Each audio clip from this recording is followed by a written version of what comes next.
पुढची बातमी. शिंदेंच्या शिवसेनेचे आमदार संजय गायकवाड यांनी पोलिसांबाबत केलेल्या आक्षेपार्ह विधानामुळे ते चांगलेच अडचणीत आलेत.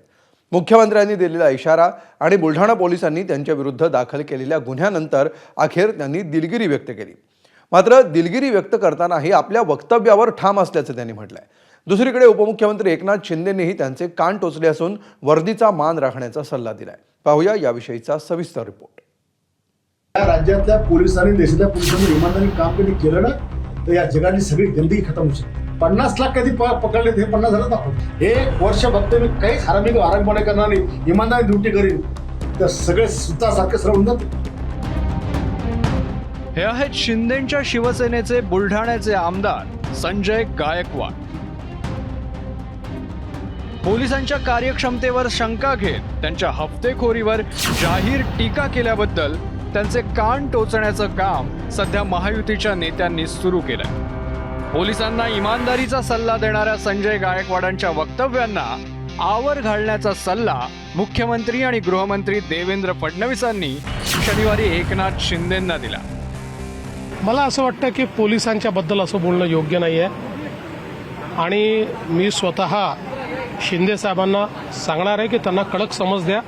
हे असं चालणार नाही, हे योग्य नाही आणि वारंवार जर ते असं बोलत असतील तर त्याच्यावर ॲक्शन घेतली जाईल.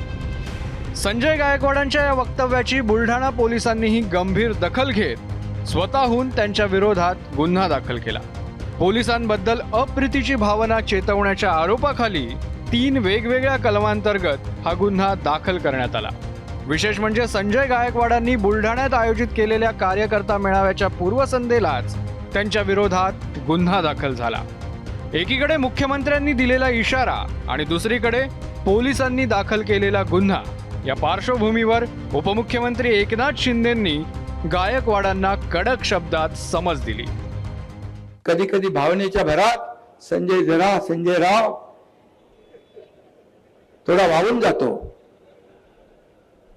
आपण जबाबदार शिवसैनिक आहोत. आमदार नंतर, मंत्री नंतर, आपण जबाबदार शिवसैनिक आहोत. संजय राव, तुमच्या पोलिसांच्या बद्दल तक्रारी काही लोकांच्या असतील, तुम्ही माझ्याकडे, मुख्यमंत्र्यांकडे दाद मागा.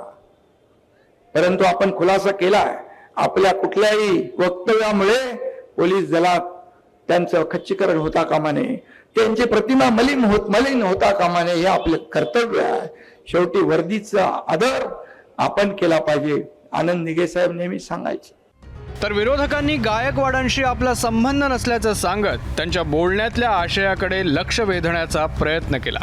असं आहे की ते जरा जास्तच बोलले आहेत, पण एकंदरीतच लोकांच्या मनातल्या भावना जर संजय गायकवाड बोलले असतील तर काय त्याच्यात.